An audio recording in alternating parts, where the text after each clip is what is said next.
Hi, this is Dennis with Second Chance Tackle. I've been busy and so has Scott out on the West Coast. And Scott just sent me 3 boxes of West Coast Flea Market fishing reel finds. Say that 3 times fast. And we're going to open them up. We're going to see what he found and what's going to make it to my service and repair videos. Scott has been finding some really outstanding fishing reels on the West Coast. I believe it's out in the Los Angeles area. And wow, I just had the pleasure of working on some very unusual reels. I'm sure there'll be a few in here as well, and I can't wait to get started on some of those. So let's take a look at what we have, and we'll kind of make some comments along the way, see which ones may become the subjects of videos. And if you have one of these and I don't plan to do it as a video, please let me know. I'll try to fit one into the schedule for that how-to service video. Well, the first one up here is a Garcia. It's the 3800. It's the follow-on version to the 308. And it's a beautiful little reel. They're always fun. I like them a lot. They carry over the design of that 308 for the most part, profile-wise, kind of the look of the reel and the feel of the reel. There are some differences. The anti-reverse override is now on the back side of it rather than on the case. But overall, nice reels. We'll probably do a video on that. I don't believe I have the 3800 as a video in my library.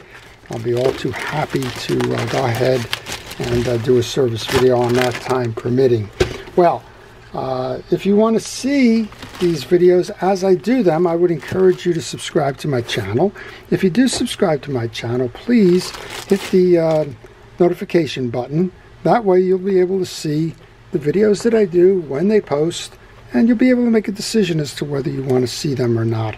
So Scott's got a lot of vintage reels in this box. Well, sometimes I work on bait casters, ocean trolling reels, all kinds of reels. And you can make a choice there as to which ones you want. Here's a South Bend, the 730. And this is when South Bend was acquired by Gladding, because that's on the bottom here, Gladding. They were in New York, Gladding. And this one mimicked the Mitchell 300.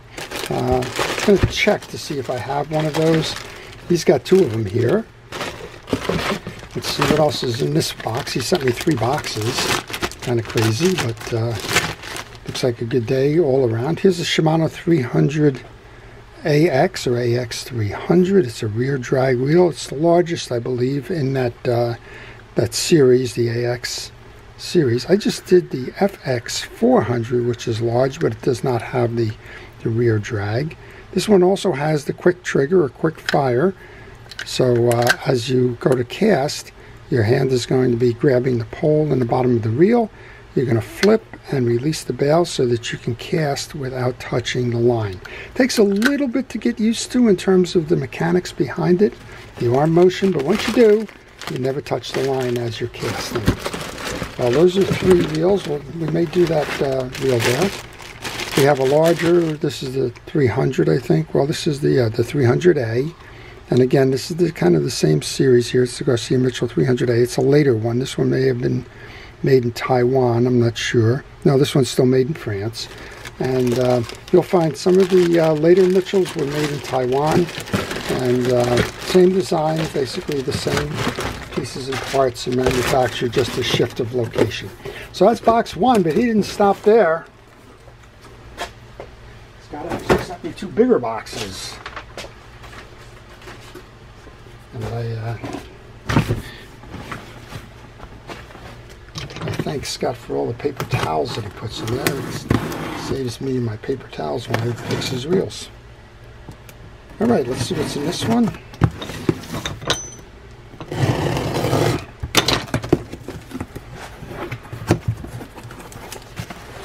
Well, he's been into the, looks like he's been into a lot of interesting vintage finds. I like this reel a lot. This is the Sea-Line 250H. This is the reel that replaced the 50H Daiwa. It's a classic reel. It's wonderful in construction. This one's a beauty in terms of cosmetically and functional wise. It runs well. and we'll show you how to tune that one up if I don't have the video. Here's one that looks like it's missing a cap on this side. It's the Ocean City inductor, and I believe I have the video on this one. If not, we'll try and do it. This one features a single screw take apart system. I don't know if we can get that out there. One screw, twist the cap, and that whole side plate comes off, much like the more modern day Penn Jig Masters. Here's an even newer version of the Sea Line. I think this might be called the Seawolf series or something like this. This is the SL20 SH. This is a narrow profile reel. Love it. And the narrow version of the Jig Master would be the I think it's the 505 if I remember. And these are just great casting reels from shore, great jigging reels in shallow water, fun all around. Well, it wouldn't be Scott if he didn't find something in the Penn line, and this is the Penn 209. I have plenty of fishing reel how to repair videos. This one, the line guide is out of the track, and there's a simple fix to that. Most of the time you can get away with that. If you have this there, you don't have to take the whole reel apart. Take this little screw out, pull your line guide through, reset it into the slot, push it back, reset the pin. There's a little bearing cap here. Of course, you're going to clean it, you're going to oil it, you're going to do all those other things. But if for some reason that just tended to get out, well, now it's not out. And that's how you solve that one. Okay, the next up is a Penn. Nope, it's not. It's J.A. Cokes. So a lot of times people will read this when they're looking on eBay or the like, and it'll say Jealousy. It'll look like a J-A-L-O-X-E. It's not. It's J.A. Cokes, C-O-X-E.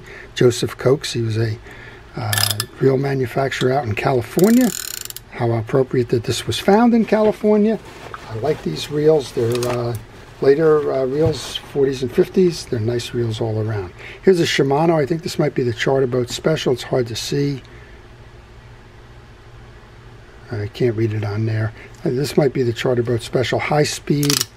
Might be the Beastmaster. There's a series of these different reels there. The Triton Beachmaster, the Charter Boat Special, and so on. This one will clean up nicely, and we're going to make sure that Scott goes fishing with that. Another beauty here. I like these a lot. This is the D series from the Daiwa Corporation. It's the D1300. This one's well, this one's got a lot of dried grease in it, but other than that, it's probably working well. These things are hard to break. We have another Shimano here. This has got, I believe they call this one the Fighting Drag. Yeah, there it is, Fighting Drag. And what this does is it's almost like a lever drag. You can set it to a certain tension, and then as you're fighting the fish, you can either back it off or you can tighten it down. So it solves that problem of having a fish on the line and then taking a hand off of the crank to make the adjustment below here. And then we have another Mitchell 300 in the box, and I may have missed one in there, but for the sake of the timing and the previews and that, there's one in there later that looks like one that I haven't done before. I'll be sure to go ahead and do that one as well. Well, he didn't stop there. He's got one more box. And those of you that like these unboxing videos, because it seems like Christmas time, well, I'm always surprised by what I find in the boxes as well. And I'm sure Scott, to some extent, is surprised at what he finds in the flea markets. I know he doesn't pay too much. He's on a budget. And he has improved his flea market purchasing skills. How's that? So we got some interesting ones in here. We have I think we have one for Chris here. This is a Daiwa 400 series. It should be this one's almost new in box. This is the Daiwa 407. It's the largest of the reels. It's a saltwater reel, and it's got dried grease. You can actually see it, how it's dried and just kind of become just ooey gooey right there. This will clean up nicely. And Scott, you have another beautiful reel there, that's for sure. we have a Pinnacle Vision. So Pinnacle and Silster actually shared manufacturing facilities, or they may have been owned by the same company. They were down in South Carolina before they went out of business about a dozen years or so ago. Silster was originally around because it was a brand that they were making. They went out and contracted the manufacturer of the reels. They went out and they were servicing a group of sporting goods stores that needed a private label brand, and that's how Silster and then Pinnacle came along. The good news with this one is all the pieces and parts are working, because if they weren't working, you can't find them. There's no port support for this anymore, so we'll be in good condition there. And I'm not quite sure why we have this lovely braid of burgundy line there, but we'll leave that in the box, call that history. So if you have any questions on any reels, maybe you're working on one and you're stuck, well, if you could leave those questions, I will be happy to answer them for you. Why is this reel so quiet? Well, he probably has, I don't know, it's just a nice quiet reel. The bearings work right. He's got the anti-reverse. I would have guessed that the anti-reverse was not engaging. Well, there's something going on here because, well, let's tighten down the drag first. Yeah, we have no drag. Okay, well, that answers that. Scott, it's quiet because your anti-reverse it's probably not clicking off the main gear, because there is no, we're all the way down on the main gear and we're cranking away and there's nothing. So it's not, the chances are it's not spinning. You're catching it, but that's the issue here. So why is that happening? Well, because those drags underneath here, and these drags can be installed from the exterior part of that. That's one of the interesting pieces of this particular version of the reel.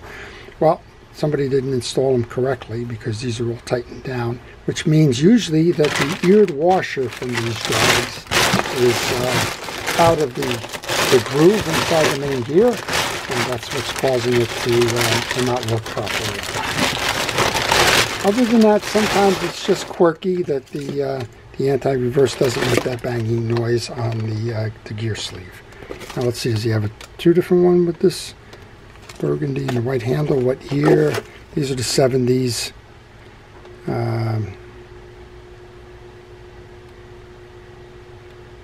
Why does the reel click? Well, that's the anti-reverse dog. That's what the reel should sound like, but the other one doesn't. And again, this one's locked down now, and that's the bang, bang, bang. So chances are, if I was to guess, this reel not only has a drag issue, but it also has probably a broken spring in there. So the anti-reverse dog is probably just working by gravity, where it's holding without the tension or the click of that spring. That's how it's designed. So, wow, Scott really has given me some projects to work on. He's given me some good subjects for videos. We'll do several of those for sure. And again, if you would like to see any of these videos, please let me know, and we'll try to arrange them as time permits to make these things work. So, I hope you've enjoyed that. If you did, please like the video. If you want to see more, please subscribe. As always, thank you to our first responders and essential personnel. And to all, please have a great day fishing. Stay well and stay watching. This is Dennis with Second Chance Tackle.